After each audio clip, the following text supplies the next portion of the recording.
So what kind of implication is Canada trying to send the United States? Joining me is Jason Bowman. Jason is in Hartford, Connecticut. And on Twitter yesterday, Jason, you kind of found some implications. Take us through that. As I was browsing Twitter, of course, we're all watching Twitter because it's the election, so you're watching all kinds of reactions and whatnot. And I don't follow Canada natively, but as I was just kind of scrolling through my feed, it came across. I'm not sure if it was a suggested tweet or someone else retweeted it or whatnot, but I saw this tweet from Canada that acknowledged that when people immigrate to Canada, they welcome all cultures to come forth and they embrace them all into their nation. And they said that pretty much exactly that way. They didn't mince words. And so in the midst of how this campaign has gone over the last, I guess a year and a half now, and with these sort of back and forth in terms of who's welcome or who's not welcome, or as we're trying to sort out immigration and things like that in this country, there's been a lot of animosity, of course, as we've all seen in this country. So the timing of last night's tweet from Canada as it relates to the U.S. election happening, it made you stop and wonder, hang on a second, is Canada trying to send a message? I think my tweet was formatted, are they trying to subtweet the USA? And for those who are familiar with sort of, the social media culture, so to speak, of today, we get a lot of the notion of subtweeting is making a complaint or talking about someone or speaking about someone, but not actually mentioning them by name or by username. So it's sort of that concept of wondering, is Canada sort of talking about us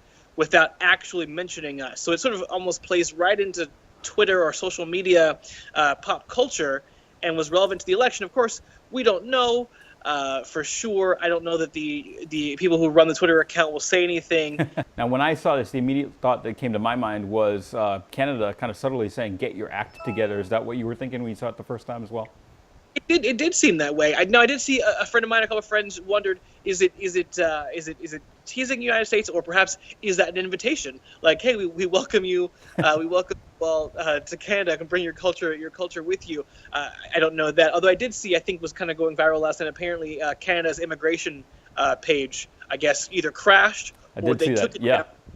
Lots of people, I guess, trying to look at that site and kind of weigh their options, perhaps. Have you gotten any indication about who runs this page? It is a verified account, so it does seem it is at least in some way officially a part of Canada. I don't know if it's government or tourism.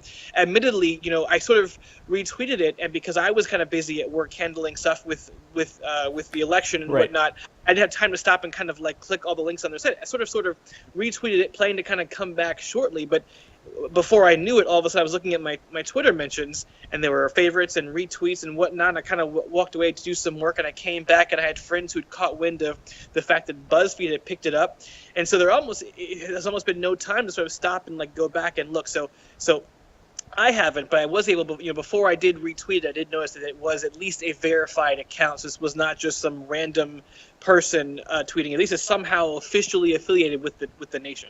Jason, I almost think this is one of those productive discussion points when there's so much fear right now. This is a really productive discussion point because, here you are, the nation right to our north, saying, again, my thoughts, get your act together, or like you said, hey, welcome to our country. And people have pointed out, today and before now, of course, their Prime Minister Justin Trudeau and how sort of progressive he's been for equality and rights in that nation, that country. So it's interesting to sort of see the juxtaposition of them this season versus us, if we sort of went through the last 18 months, this hard-fought campaign with two very different ideals trying to compete to win the nation's vote this year. Absolutely, Jason. Thank you so much. And listen, we want to hear from you.